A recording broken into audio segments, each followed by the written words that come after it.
Doctor ইউনূসের বলাৎকার বিপ্লব এবং হুজুরদের হাঙ্গা উৎসব এখন বাংলাদেশের মানুষ কিভাবে গ্রহণ করতেছে বা কোন দৃষ্টিভঙ্গিতে দেখতেছে, এটা নিয়ে আজকের আলোচনাটা হবে।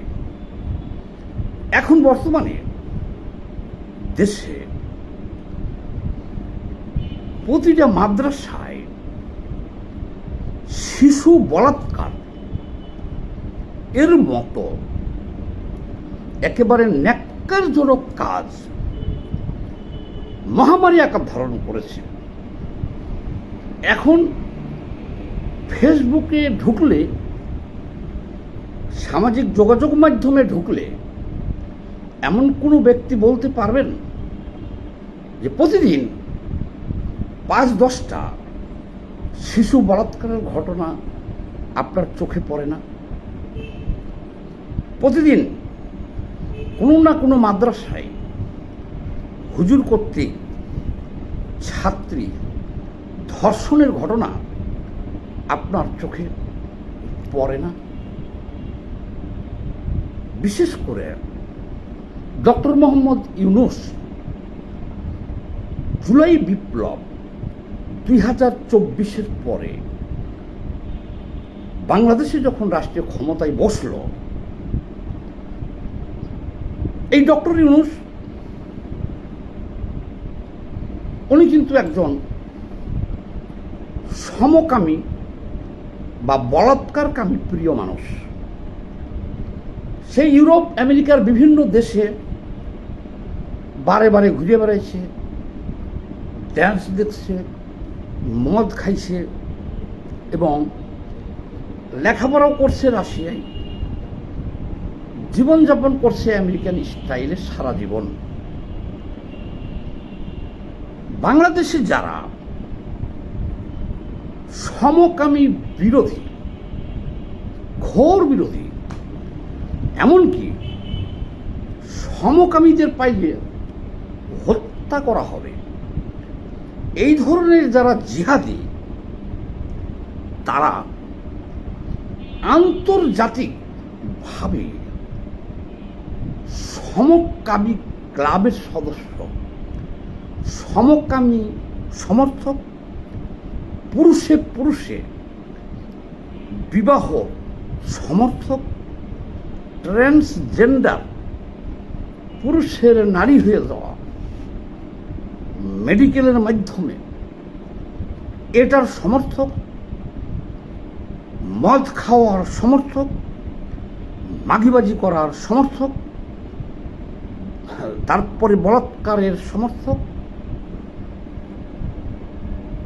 এই ধরনের একজন লোক হলো ডক্টর ইউনূস। তাকে জুলাই অভ্যুত্থানের পরে আমাদের বাংলাদেশের জিহাদিরা ফ্রান্সের থেকে ধরে না বাংলাদেশের মসনদে তাকে বসিয়ে দেওয়া হলো। আচ্ছা, বসানোর পরে বলা হলো কি, আল্লাহর নবী, জামাতি হুজুর যারা আছে তারা বলতেছে আল্লাহর নবীকে যেভাবে মনোনীত করছে, ডক্টর ইউনূসকেও আল্লাহ সেভাবেই মনোনীত করে আমাদের কাছে পাঠাইছে। তাকে পদত্যাগ করানো বা পদত্যাগ করতে বলাটাই হলো হারাম। যে সমস্ত হুজুররা এত বছর বলে আসছে যে ডক্টর ইউনূস হলো মহাসুদখোর, সেই সমস্ত হুজুররা তাকে বলা শুরু করলো কিসের সুদখোর? উনি হলেন আমাদের ইমাম, আল্লাহ প্রেরিত আমাদের ইমাম। আল্লাহ তাকে 50 বছর ক্ষমতায় রাখুক, আল্লাহ তাকে 100 বছর বাঁচিয়ে রাখুক। এই শোরগোলগুলো উঠাইল জামাতিরা, অজি হুজুররা। আচ্ছা, তার ফল এখন আমরা দেশবাসী পাইতেছি, কিন্তু তখন আমরা ওটা বুঝতে পারি নাই যে এই যে কীর্তন, খেলাধুলা, এগুলো আমরা কিন্তু বুঝতে পারি নাই। কি বুঝতে পারিনি? যে এই ধরনের আলেম সমাজ তারা ডক্টর ইউনূসের মতো একজন, যিনি আমেরিকান স্টাইলে সারা জীবন জীবনযাপন করল, যিনি বলাৎকার সমর্থক, সমকামী সমর্থক, মদের সমর্থক, নর্তকীর সমর্থক, বেশ্যার সমর্থক, একজন মুক্তমনা মানুষ উনি, তাহলে আমাদের দেশের জিহাদ বেহেশতি আলেমুল আমরা কিভাবে তাকে সমর্থন করে?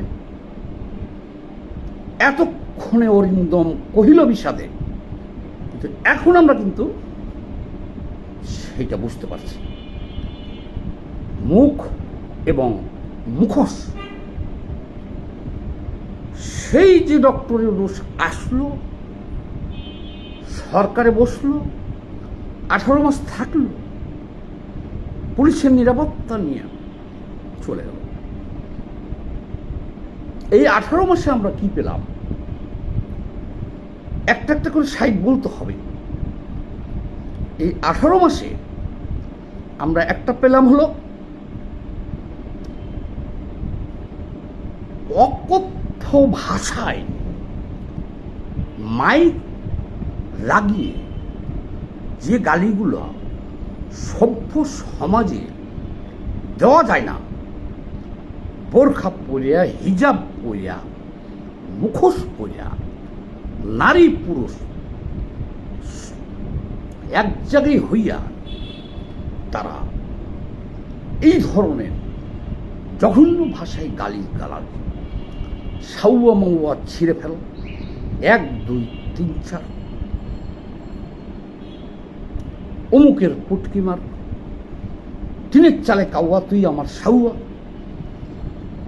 এই ধরনের বিভৎস খারাপ ভাষায় গালিগুলোগুলা একাধারে টিএসসি, শাহবাগে বড় বড় মাইক লাগিয়ে চলতে থাকে। ডক্টর ইউনূস মহা খুশি হইল যে ইউরোপ, আমেরিকা, সেই ফ্রি সেক্সের দেশ আমি বাংলাদেশকে বানাবো এবং বানাতে পারবো। তার আলামত শুরু হয়ে গেল। তার আলামতটা কি? তার আলামত হলো যে এই যে দেখেন, হিজাব বোরখা মানুষ কেন পরে? যাতে পরপুরুষে তার কণ্ঠ না শুনে, চেহারা না শুনে, এরা হলো পবিত্র বান্দি। তো ডক্টর ইউনূস তাদেরকে দিয়েই শুরু করছে রাস্তায়, যেটা ইউরোপ, আমেরিকার নারীরাও এভাবে গালাগালি করতে লজ্জাবোধ করবে তারা মাইকে।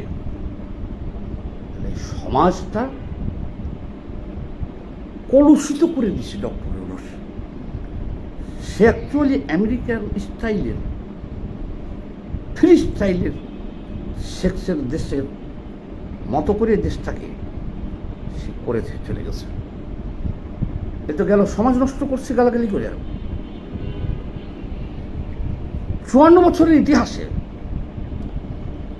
আমরা কেউ কিন্তু এই ধরনের গালি শুনি নাই, জঘন্য ভাষায় এই ধরনের গালি আমরা শুনি নাই। কিন্তু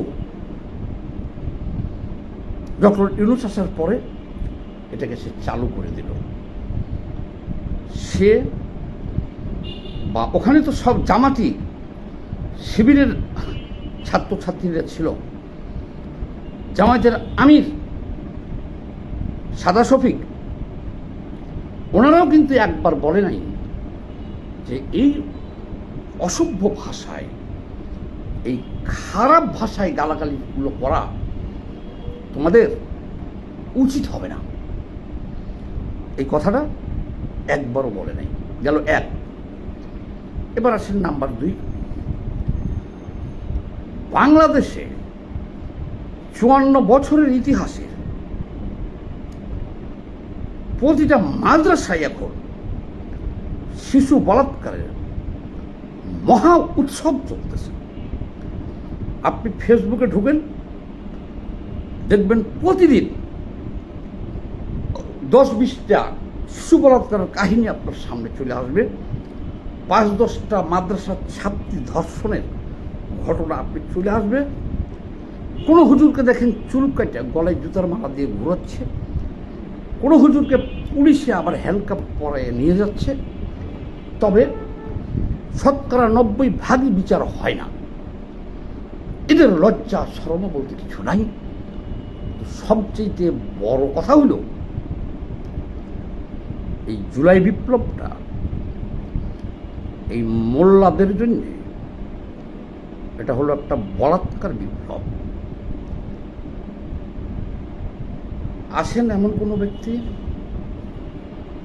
রাজনীতিবিদ, সাংবাদিক, বুদ্ধিজীবী, সরকারি চাকরিজীবী, আমলা, সচিব, মন্ত্রী, মিনিস্টার, এমপি, প্রধানমন্ত্রী, কে আছেন কোথায় বলেন তো দেখি? এই প্রতিদিন যে অসংখ্য শিশু বলাৎকার হইতেছে, একটা কোনো প্রতিবাদ হয়েছে? বলাৎকারের সাথে হত্যার ঘটনা ঘটতেছে মাদ্রাসায় শিশুদের, কিন্তু কোথাও কারো কোনো প্রতিবাদ নেই। প্রতিবাদ না থাকার মূল রহস্যটা আমি এখন আবিষ্কার করেছি। প্রতিবাদ না থাকার মূল কারণ হলো জুলাই বিপ্লবে এটা বিপ্লব করিয়া যে জিনিসটা অর্জন করা হয় সেখানে তো বাধা দেওয়ার কেউ থাকে না। যে এই জুলাই বিপ্লব করিয়া মোল্লারা শিশু বলাৎকারের অধিকার আদায় করে নিছে, যেখানে সেখানে যেমনে সামনে জাতা মাতাভাবে জঘন্যভাবে এই সমাজে ক্যান্সার স্বরূপ ছড়াই পড়ছে। কিন্তু এই সমস্ত হুজুরকে কেউ বাধা দেওয়ার প্রতিবাদ করার কেউ নাই। এক